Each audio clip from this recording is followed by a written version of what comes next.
Okay, so there is a massive cultural shift happening in music right now, and I'm about to tell you one of the biggest stories of the year. We're talking about a Filipino group that is literally kicking down doors that have been sealed shut for decades. That's right, history has officially been made. The Filipino P-pop group SB19 has just smashed through a huge barrier on the international stage, and what they've achieved, it's something totally unprecedented for their entire music scene. And here they are. Meet Pablo, Josh, Stel, Ken, and Justin. This is SB19, the trailblazers we're talking about today. And look, their recent accomplishment, it's not just a win for them. No, this is a monumental moment for Filipino music everywhere. All right, so let's get into it. Let's break down exactly what makes this announcement so groundbreaking. We're talking about a major leap onto the global stage. Okay, get this. It's official. The group has been confirmed for not one, but two of the most legendary international music festivals on the entire planet. We're talking Lollapalooza in the United States and Summer Sonic in Japan. I mean, this is the big leagues, for real. Now, to really understand just how big of a deal this is, you gotta grasp the sheer scale of these events. Okay, so first up, you've got Lollapalooza in Chicago's iconic Grant Park. That's happening from July 30th to August 2nd, 2026. Then, just a couple of weeks later, bam, they're hitting the stage at the massive Zozomarine Stadium in Tokyo for Summer Sonic on August 15th. I mean, these aren't just any venues. These are places where music history is made.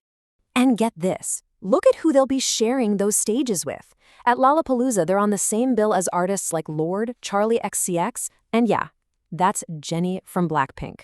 Then, over at Summer Sonic, they're joining absolute legends like David Byrne and Steve Lacy. You see, this isn't just an invitation to a party. This is a statement. It's saying that P-pop has absolutely earned its place right alongside the global powerhouses. But you know SB19's success, it isn't just happening in a vacuum. It feels like the tipping point, the moment that kicks off what a lot of people are now calling the golden era of P-pop. Think about it. While SB19 is gearing up for Chicago and Tokyo, another P-pop powerhouse, the girl group BINI, is getting ready for their own historic debut at Coachella. The pattern here is crystal clear. This P-pop wave is real, and it is crashing onto international shores, big time. And let's be clear, this is not a fluke, it's not some one-off viral moment. We're talking chart-topping hits, sold-out arenas, Billboard recognition. What we're seeing with groups like BINI and SB19, it's a real movement and it's gaining serious momentum. It just proves that the P-pop rise is honestly one of the most exciting stories in music right now. So, you might be wondering, why SB19? Out of everyone, how did they become the group to finally kick that door down? Well, their story, it's a classic tale of pure hustle and a seriously hard-earned victory. Believe me, their journey was anything but easy. When they first started, with the polished choreography and the idol training system, it drew these really easy comparisons to K-pop. They were hit with these constant dismissive wannabe labels, but they didn't let it stop them. They silenced those skeptics with just undeniable talent and relentless hard work, forging their own unique identity. And then they took control of their future. Let's really talk about that talent for a second. They've earned this reputation as live vocal monsters. Now, what does that even mean? It's basically an industry term for performers who can deliver absolutely flawless, powerful vocals while doing these incredibly intense dance routines. It's a super rare skill, and honestly, it's a huge reason the international scene is finally paying attention. You just can't fake that kind of talent. So after proving their talent to the world, they made a total game-changing move. They went out and founded their own company, 1Z Entertainment.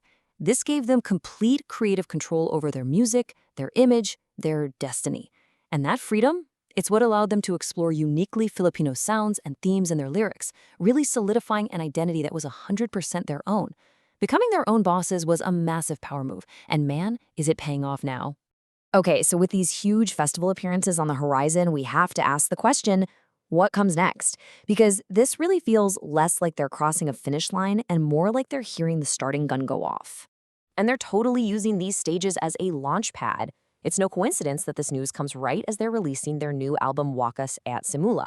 That translates to end and beginning, which, could there be a more perfect title? The group themselves are calling this the official start of their global era. And you have to understand, this is about so much more than just one group's success. One source really captured it perfectly, saying that when they stepped onto that stage in Chicago, they're carrying the dreams of every Filipino artist who was told it wasn't possible. This is about representation on a global scale. It's huge. So there's really no doubt about it anymore. P-pop has officially arrived on the world stage, and SB19 is leading that charge. This isn't just hype, it's history in the making, and it leaves us with one very, very exciting question to think about. Who's next?